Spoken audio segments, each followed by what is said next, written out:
Kita meneruskan pembahasan salah satu akhlak kita kepada Allah adalah tawakal. Dalam Al-Quran, tawakal diulang dalam banyak sekali pengulangan dalam Al-Quran. Saya sebutkan surat Ali Imran 122, 159, 160, An-Nisa, Al-Maidah, Al-A'raf, Al-Anfal, At-Taubah, Yunus, Surat Hud, kata sangat. Jadi dalam Al-Quran ada pengulangan.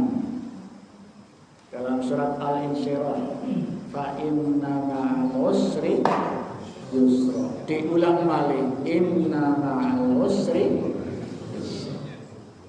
Yang paling banyak surat Ar-Rahman, fa bi ayyi ala rabbikuma tukadziban.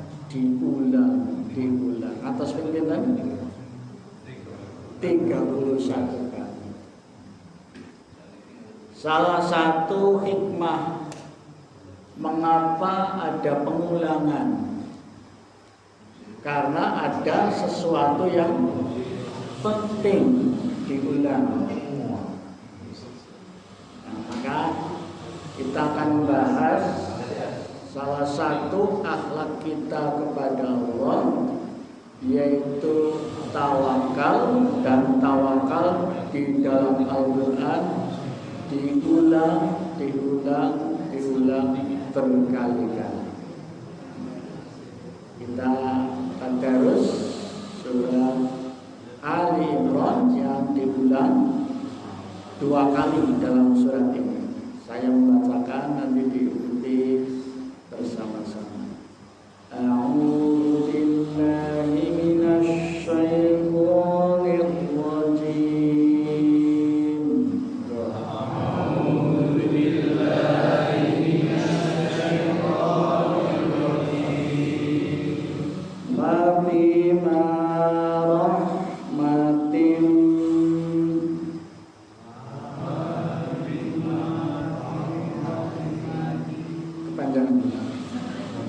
Fabima rahmatin minallahi lintalahum walau kunta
Ala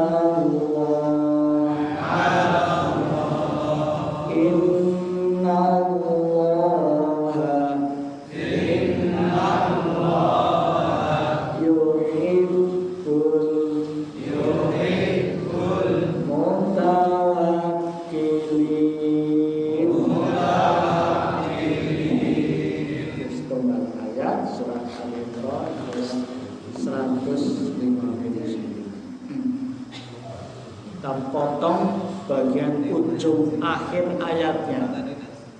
Fa idza azamta wa idza azamta fatawakkal 'ala Allah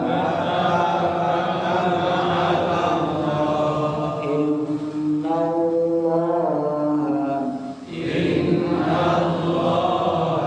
yuhibbul mutawakkilin.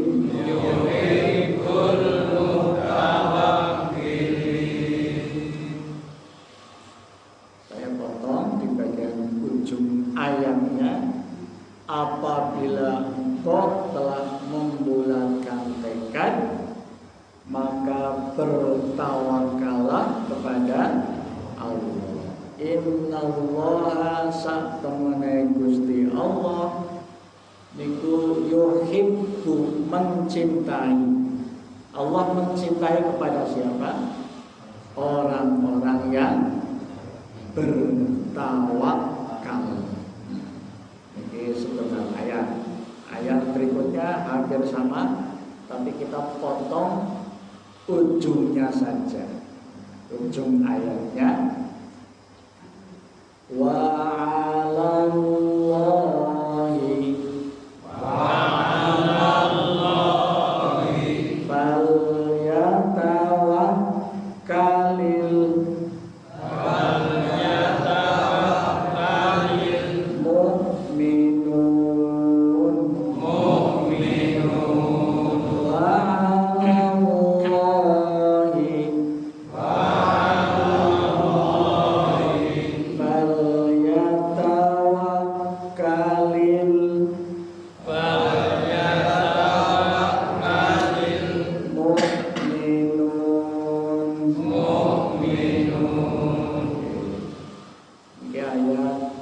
selanjutnya 160. Hendaklah hanya kepada Allah saja orang-orang mukmin bertawakal. Sekarang nopo niku tawakal. Asal kata dari wakkala yuwakkilu tawakal, artinya bersandar. Ibu bersandar kepenak ngomong sendian. Karena kepenake suwe-suwe mau kipase dados iku hikmah. Jadi kalau kita bersandar kepada Allah, uripe kepenak. Wonten masalah, setelah kita berusaha memecahkan masalah, kita berusaha sekuat tenaga, paribasane bekerja ngantos banting tulang. Nah, tapi boten ngantos remuk ya. Berusaha semampu kita. Hasilnya kita serahkan kepada Allah. Malah Allah tadi, Allah sangat cinta kepada orang yang masrahkan hasilnya kepada Allah. Itu arti bahasa bersandar, menyerahkan diri kita, hasil kita kepada Allah. Sekarang pengertian secara istilah. At-tawakkalu, at-tawakkul 'ala Allah adalah huwa i'timadul qalbi. I'timadul qalbi, bersandarnya hati. Ya, yang bersandarnya hati. Sebab hati niku menjadi pusat tempatnya ilmu di hati, tempatnya iman di hati, tempatnya bahagia di hati. Saya bahagia sekali kan berlari bahagia. Tempatnya sedih juga di hati. Nah, Maka dalam hadis riwayat Imam Bukhari, ketahuilah di dalam tubuh ini ada segumpal darah atau segumpal daging. Apabila segumpal darah atau daging tadi baik, maka baik pula seluruh tubuh. Jika jelek, maka jelek pula seluruh tubuh. Apa itu? Ala wahyal qalb. Ketahuilah dia adalah hati. Hati yang makna fisik adalah jantung. Hati yang makna bukan fisik adalah hati qalbun. Maka kita selalu berdoa kepada Allah, ya muqallibal qulub, wahai zat yang membolak-balikkan hati, sabbit qalbi ala dini, tetapkan hati ini di atas agama. Jadi hati ini menjadi inti dalam kehidupan. Maka yang kita pasrahkan dimulai dari hati kita ridho, raditu billahi rabba, kulul golino, pilih Allah adalah Rabb. Apa yang Allah berikan kepada kita ridho. Apa yang sudah kita usahakan, ternyata kita dapatnya itu, maka kita ridho, kita bertawakal kepada Allah, maka kita akan mendapatkan.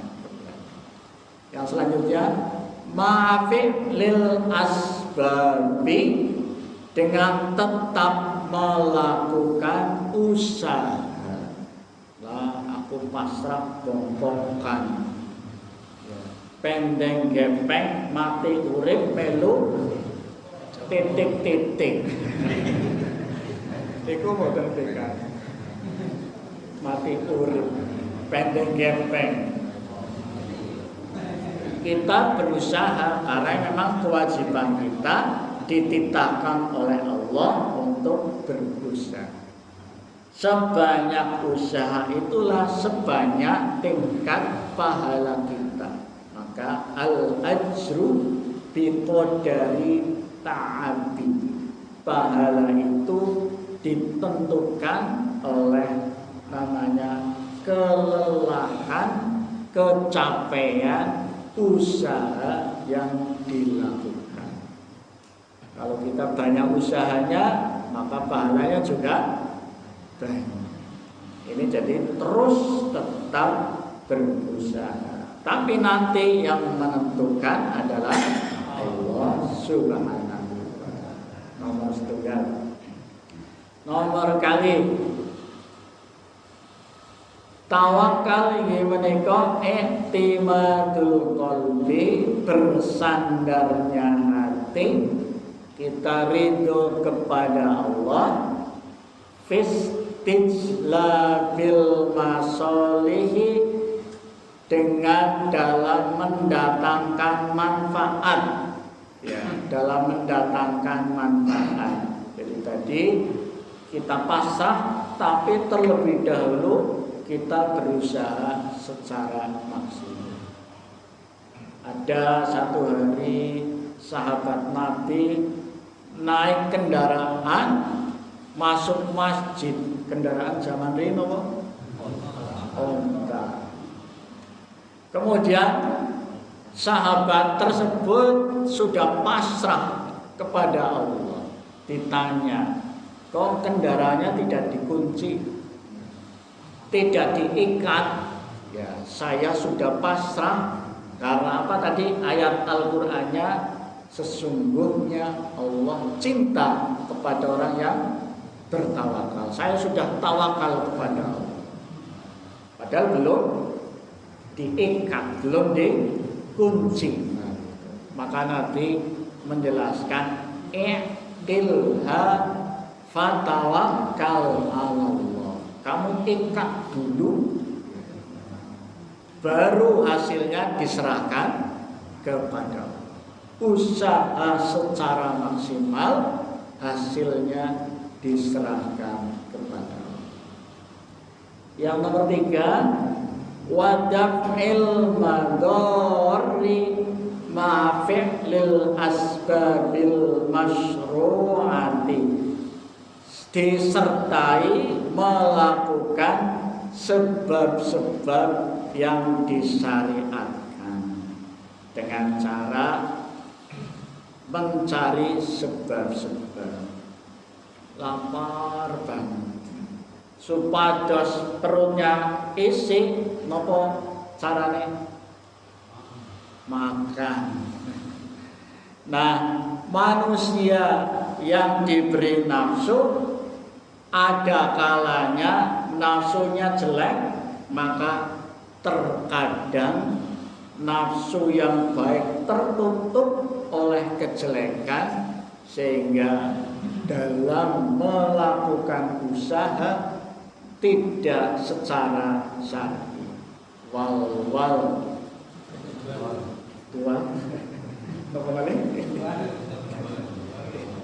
Kedua ya. Kabehan diundang, dising haram, dising halal, kabehan diundang.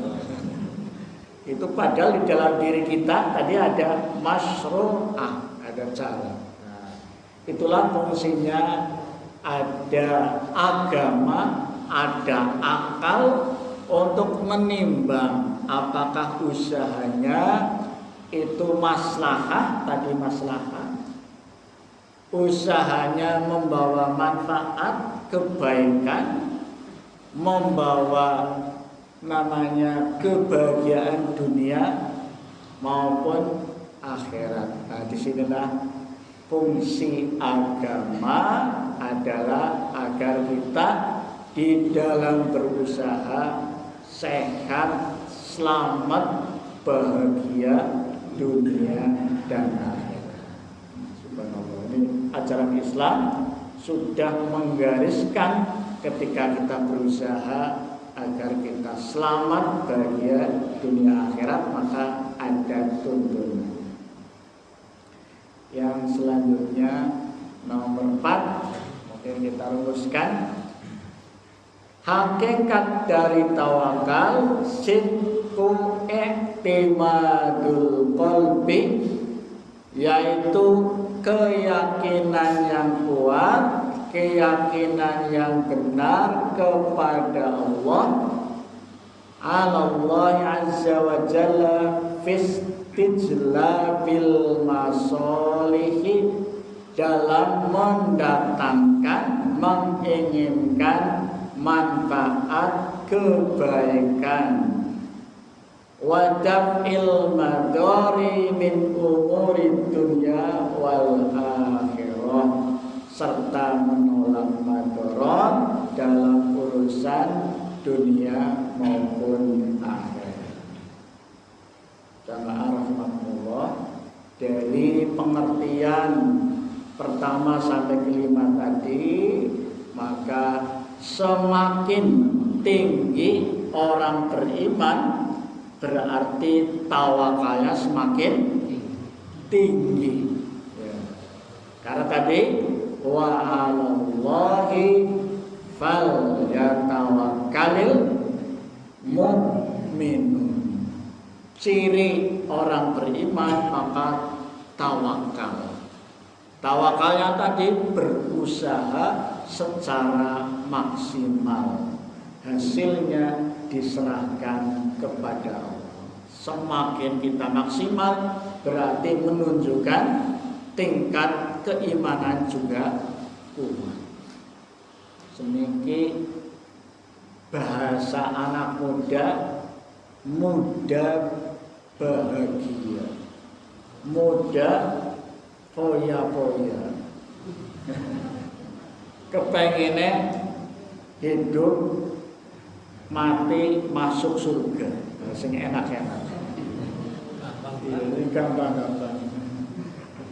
Sehingga apa yang terjadi? Keinginannya tinggi, tapi usahanya kurang, sehingga sekarang angka stres, angka bunuh diri dari tahun ke tahun itu naik tinggi. Yonsewu bahkan Banyumas Purwokerto dikenal angka kejahatannya narkobanya tinggi se-Jawa Tengah itu bupati. Ini karena banyak mahasiswa ya, yang tadi tinggi, tadi narkobanya, HIV/AIDS-nya termasuk se-Jawa Tengah nomor kali Banyumas. Nah, jamaah rahimakumullah, yang ingin kita sampaikan bahwa Rasulullah Sallallahu Alaihi Wasallam punya sifatnya Raufur Rahim. Dalam surat At-Taubah ayat yang terakhir, laqad ja'akum rasulun min anfusikum azizun alaihi ma anittum harisun alaikum bil mu'minina raufur rahim. Rasulullah itu sangat cinta sekali kepada umatnya, agar umatnya harisun, bisa selamat, bahagia dunia akhirat, sehingga Rasulullah mau bersusah payah, mau menderita dalam rangka umatnya bisa terselamatkan, selamat dunia akhirat. Bagian terakhir, Raufur Rahim. Rasulullah itu sangat cinta dan kasih sayang kepada umat.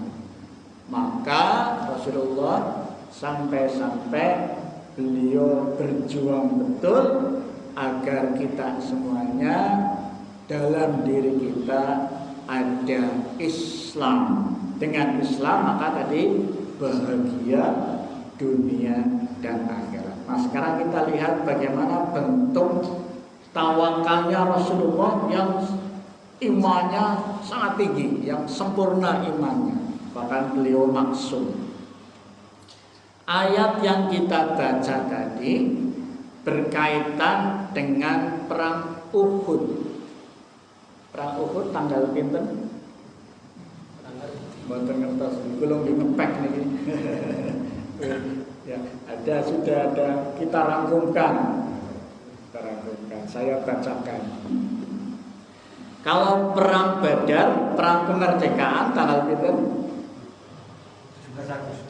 17 Ramadan, hampir 17 Agustus.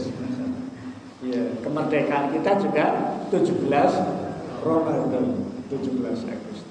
Jadi perang Badar itu perang yang dilakukan besar-besaran. Cacahe umat Islam pinten? 300-an, 313. Orang kafir 3.000. Sing menang sinten? Umat Islam. Mung 300 tapi saged mengalahkan jumlah ngantos 1000. Luar biasa, subhanallah. Itu bentuk tawakalnya. Ya, bentuk tawakalnya kepada Allah, maka siap mentalnya, juga siap fisiknya. Jadi umat Islam maka betul-betul menyiapkan. Maka dalam surat 3 ayat yang terakhir, saran-saran, a'udzu billahi minasy syaithanir rajim.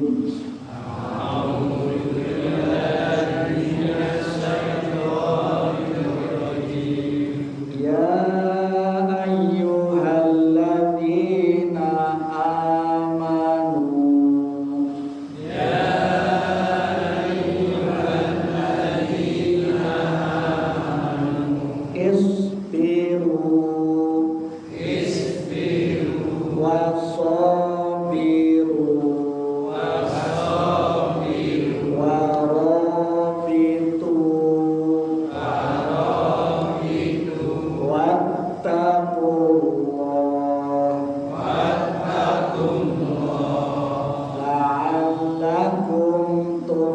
tuflihun. Kunci sukses, kunci bahagia dijelaskan dalam surat Ali Imran ayat yang terakhir nomor 1. Ya ayyuhalladzina amanu. Orang yang beriman maka dia pasti sukses dunia dan akhirat. Diulang-ulang dalam Al-Qur'an. Misalnya dalam surat 23. Qad aflahal mu'minun. Qad yakti temen aflaha bejo bahagia sukses sinten al-mu'min.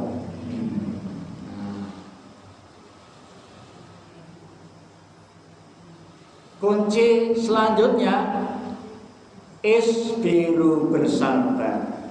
Wasobiru tetap tingkatkan kesabaran. Warobitu dan tetap siap siaga. Jadi kita harus tetap siap siaga. Sehat, selamat. Agar kita sehat, yang kita lakukan olahraga. Jadi ketika kita berolahraga berarti itu juga bagian dari tawakal. Nah, bagian terakhir la'allakum tuflihun, maka dengan usaha iman, bersabar, tingkatkan kesabaran, tetap bersiap siaga, maka engkau akan menang sukses. Jadi yang tadi jumlahnya 300 bisa mengalahkan 1000 orang. Orang mukmin, ya muslim yang meninggal jumlah syuhada itu hanya 14. Sementara orang kafir yang meninggal 70. Jadi karena taktik perangnya hebat, terus bersandar kepada Allah, meminta, memohon kepada strateginya, kesehatannya didrill, diperkuat, kemudian diimbangi dengan doa. Ad-doa'u silahul mu'min. Doa adalah senjatanya orang mukmin. Setelah tanggal 17 Ramadan atau tanggal 13 Maret orang kafir Quraisy kalah, maka pada tanggal 7 Syawal, ya, tahunnya kalau tadi tahun 2 Hijrah, setahun kemudian orang kafir itu menyiapkan pasukan lebih besar. Aku ini kalah jan ngadepi wong kira 300 derek cacahe akeh banget mu kalah. Wis iki siap kita menyiapkan pasukan yang lebih besar. Maka setahun kemudian terjadilah perang Uhud. Tadi ayatnya yang kita baca innallaha yuhibbul mutawakkilin berkaitan dengan perang Uhud ini. Terjadi perang Uhud tanggal 7 Syawal. Lalu ibadah-ibadah ini perang. Ini pada kupat cara ini Syawal.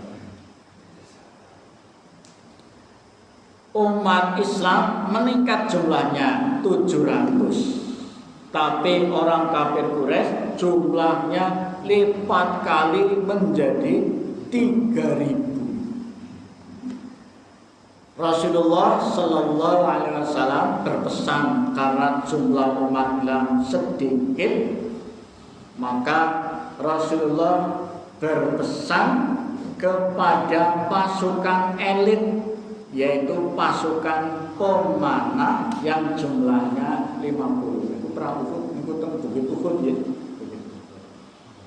Diambillah ahli pemanah 50, kemudian berada di gunung teminggil ini. Nah, pasukan pemanah ya, jangan sampai turun. Apapun yang terjadi, ini pesannya Rasulullah, apapun yang terjadi, keadaan yang terjadi, dengan pasukan umat Islam, kamu jangan sampai turun. Soalnya wis nang bukit di atas. Kalau posisi di atas seperti kita di Baturaden mriko kan ketinggalan sedoyo nggih. Seperti menara napa? Pandang. Ya, melihat ke bawah katon kabeh, musuhnya katon kabeh, panah saking inggil menang niku. Jadi Rasulullah punya strategi ambil 50 orang, ya, kon nang dhuwur bae aja nanti turun. Apa yang terjadi dengan pasukan di bawah jangan terpengaruh. Itu pesennya. Siap? Siap. Ya, 50 niku.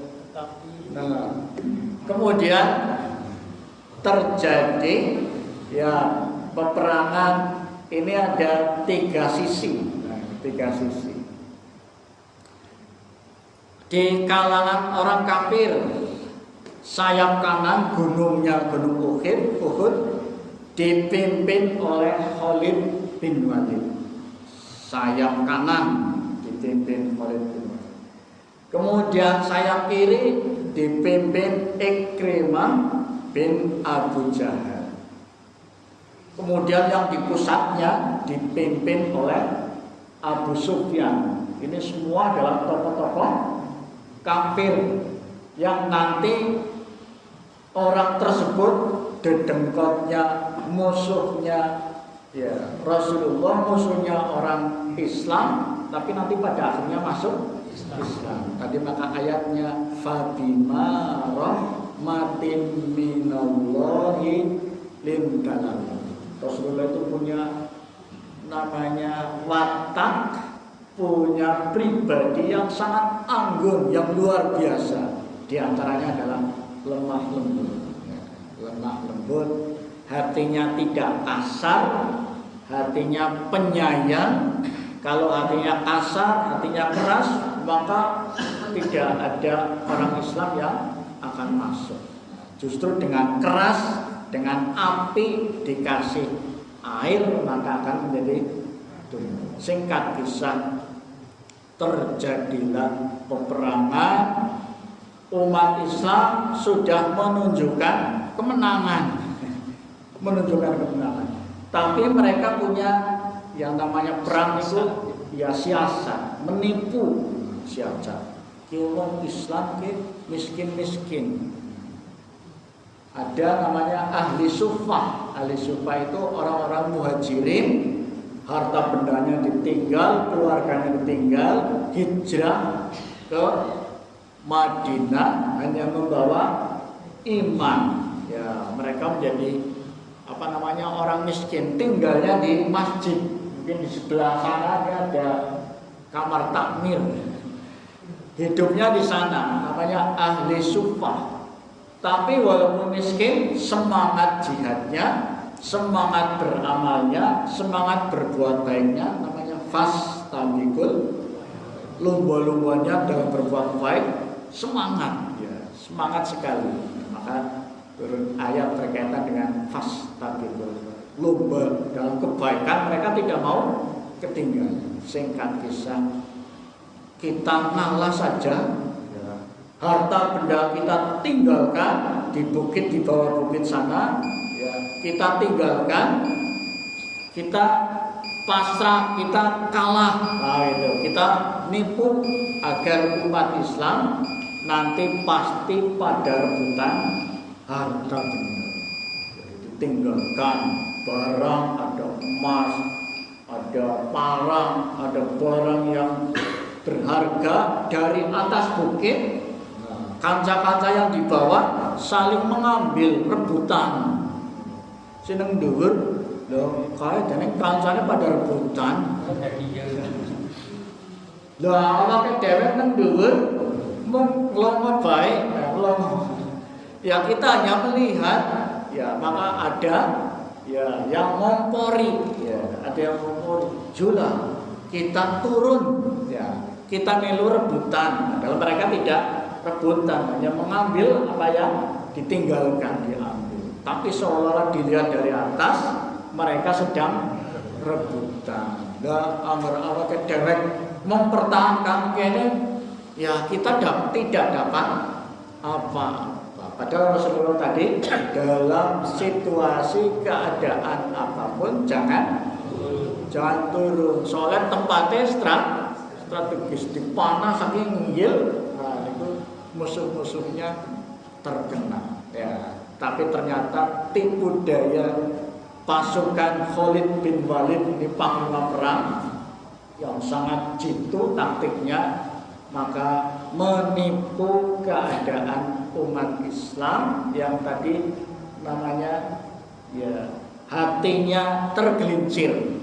Maka kita berdoa juga, Rabbana la tuzigh qulubana ba'da idh hadaitana wa hab lana min ladunka rahmah innaka antal wahhab. Gusti Allah, jangan sampai hati kita digelincirkan. Gelincirkan wis benar, digelincirkan menjadi tidak benar. Sudah diberikan petunjuk, kita namanya ya digelincirkan sehingga kemudian kita meninggalkan ajaran yang benar. Nah, jangan sampai. Singkat kisah, akhirnya pasukan yang dipimpin Khalid bin Walid muter langsung ke atas, sehingga pasukannya umat Islam kocar-kacir, diterjang, diparang, kemudian sampai Rasulullah SAW terluka, berdarah mukanya, kemudian giginya juga sampai ya lepas, sampai terkena senjata. Maka umat Islam terpukul. Berapa korbannya di sini? Yang tadi dalam perang Badar umat Islam jumlahnya yang meninggal 14, sekarang perang Uhud yang meninggal jumlahnya 70. Termasuk pamannya Rasulullah meninggal, yang meninggal Hamzah bin Abdul Muthalib. Maka kisah yang disampaikan dalam ayat ini, biasanya kalau kita berbuat salah, biasanya saling menyalahkan. Kok ini domongi orang manut ya. Itu bisa panjang ya. Maka sifat Rasulullah Sallallahu Alaihi Wasallam, ya wis, kita sudah menyiapkan perang, sudah menyiapkan senjata, sudah menyiapkan pasukan pemanah, kita sudah berusaha, tetapi hasilnya ini yang terjadi, ada di antara kita yang tergelincir, bahkan nasihat kami, perintah Rasulullah juga dilanggar. Tapi apa daya, ini sudah terjadi, maka tidak boleh saling menyalahkan, kita pasrahkan kepada Allah. Innallaha yuhibbul mutawakkilin. Tapi bukan pasrah bongkok, tidak mau berbuat lagi. Yang tadinya sudah down, maka bangkit kembali. Allah cinta, berarti Allah akan memberikan kemenangan. Allah cinta berarti nanti bagaikan roda kehidupan yang sudah di bawah, pasti nanti akan di atas, bangkit kembali.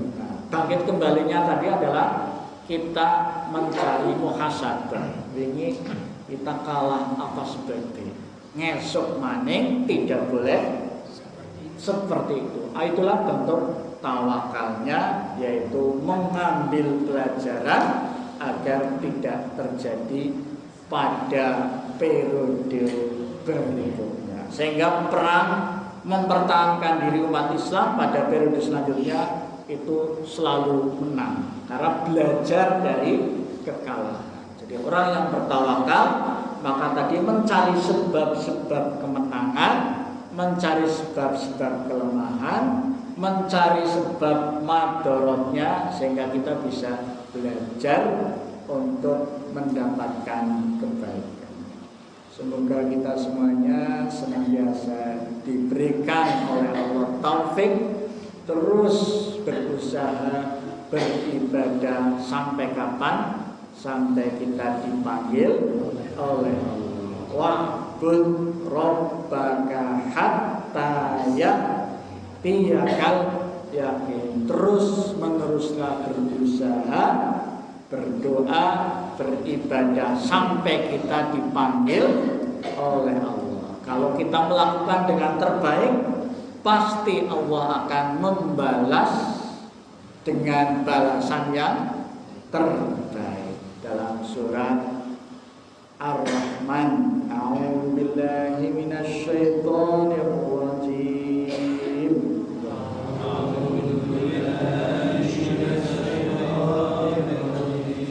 Hal jazaa'ul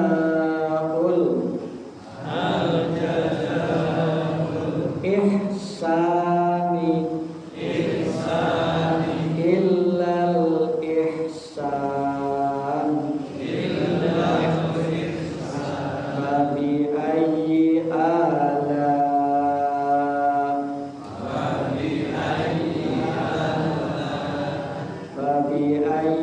ala'i rabbikuma tukadziban.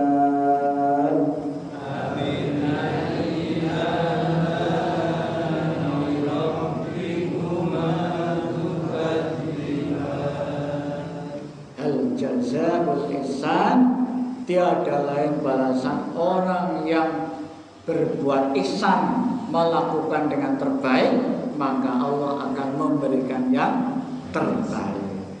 Dibalas di dunia, disempurnakan di akhirat. Maka tugas kita adalah menyempurnakan usaha semampu kita. Hasilnya kalau kita lakukan dengan yang terbaik, pasti Allah akan memberikan yang terbaik. Terbaik dari kita, selamat dunia, selamat di akhirat, masuk surga bersama-sama insyaallah. Kurang lebihnya memaafkan. Subhanakallahumma wa bihamdika, asyhadu an la